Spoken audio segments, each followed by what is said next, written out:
An hour or so later, they pulled through a small town as their vehicle's lights shined around. They saw that the town was intact. They also noticed people were armed everywhere. Malaise recognized some of their faces, or she thought she did, from a long time ago. In a few minutes, they passed through the town and were headed to a side road that was blocked. Blocked, Knuckles said, sounding like this was a normal thing to him. They're coming over to talk to us. Their firearms are low and ready. What's the plan for this? There was no excitement in his voice. Malaise rolled down her window, keeping her carbine out of sight, and popped her head out. Hey, everyone, it's me! She waved at them excitedly with her other arm. They were all fathers that recognized her. Where's your dad? He's stuck out at sea. Can we come in? We barely made it here. We? Who's we? My new friends. They all talked at the roadblock for a minute. And he came back, or the roadblock captain came back and spoke. I want all of your vehicles to pull to the sides. Leave your engines idling if you want, and come talk to us. Everyone else had heard it via their windows being rolled down and complied.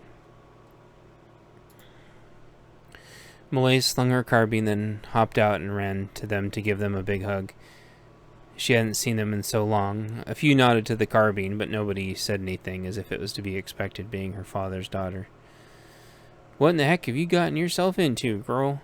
She didn't know what that meant. The storm? And then she looked down and remembered she was still in her costume. They dress you up like that? One of them looked like he was fixing on teaching the group the hard way not to be weird. She blushed. It's a costume. It's what I used to get out of the city. I can explain it all later. She dismissed their concerns with a casual wave.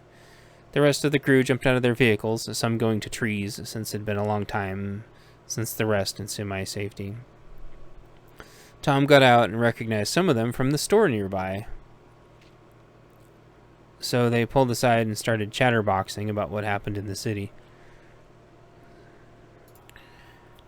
Malaise asked the head guy if their cabin was still good. Yep, it is, I reckon. We drive by it every day, and it seems fine. Is that where you want to go? Yes, it is. Is that okay? Of course, but what about all these people? We can't take care of all of them.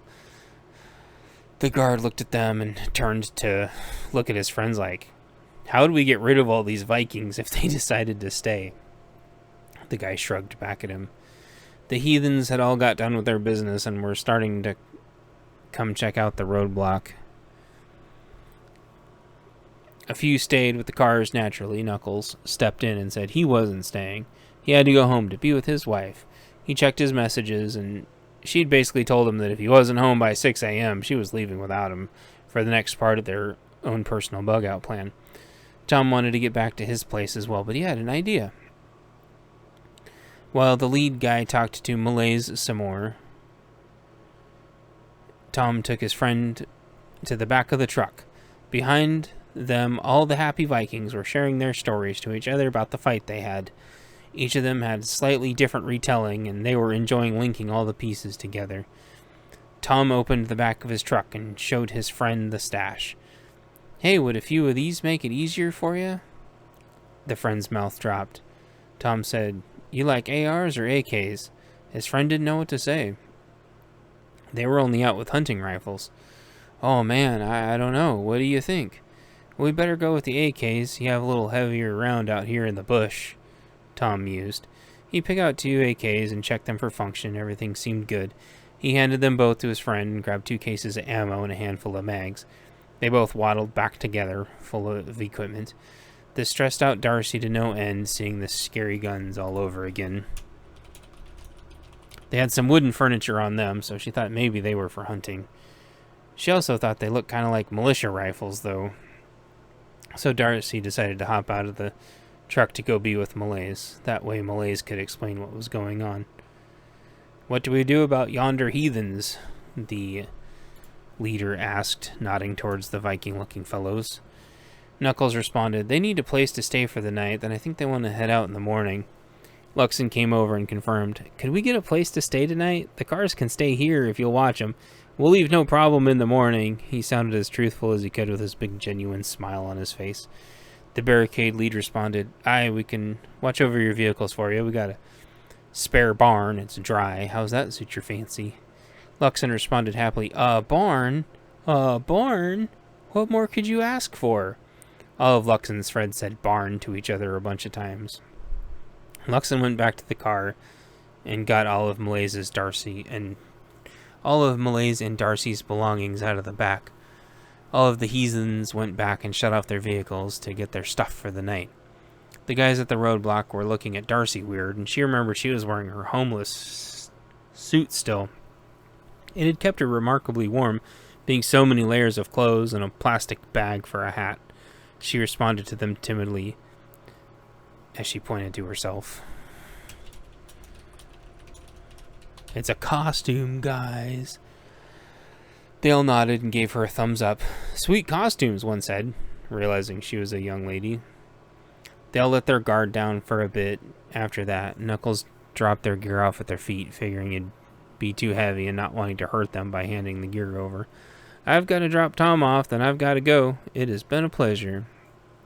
He smiled his awkward, crooked but endearing smile, tipped his hat, then grabbed Tom. The leader briefed Tom really quick on when the impromptu council meeting would be the next day so he could attend. Open invitation. Tom nodded and said goodbye to the group. Tom and Knuckles got in the truck and took off. Malaise put her pack on and Darcy grabbed her garbage bags. One guy escorted Malaise and Darcy to Malaise's father's cabin. Another guy escorted the heathens off to their barn. The groups waved goodbye and said thanks and went their separate ways. Chapter 22. Knuckles and Tom.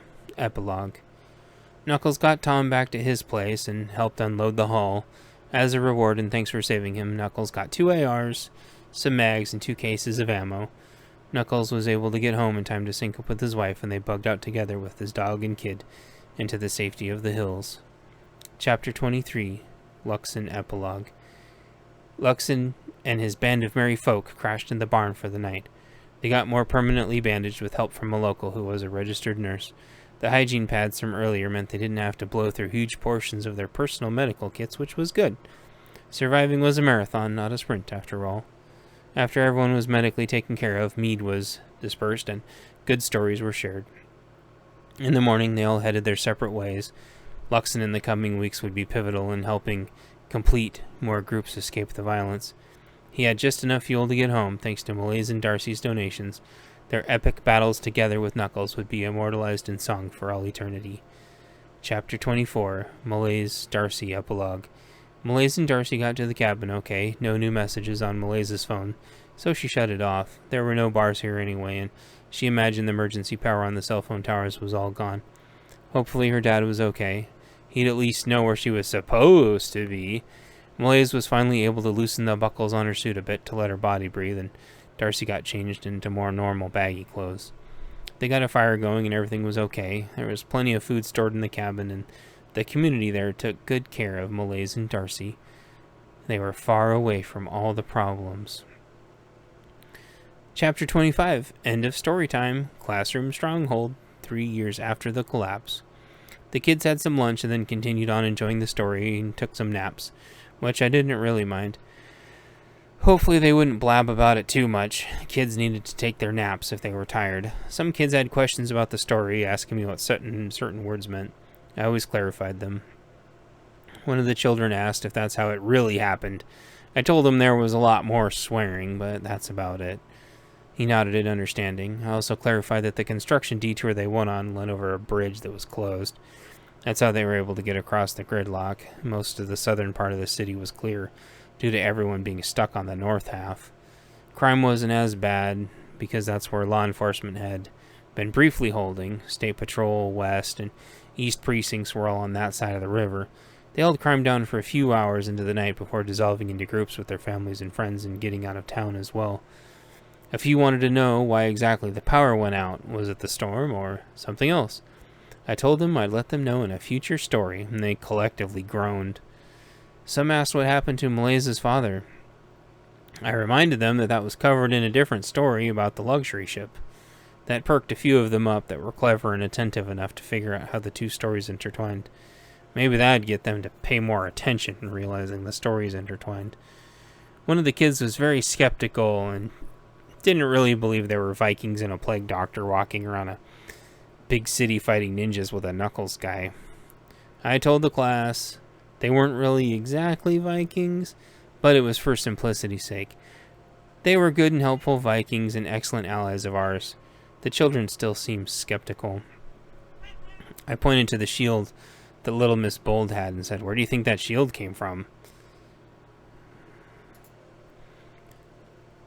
That made her beam with pride, and all the kids understood.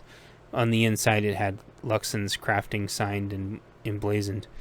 There was a final question from one of the sharper kids. "Did anyone ever come save the city?"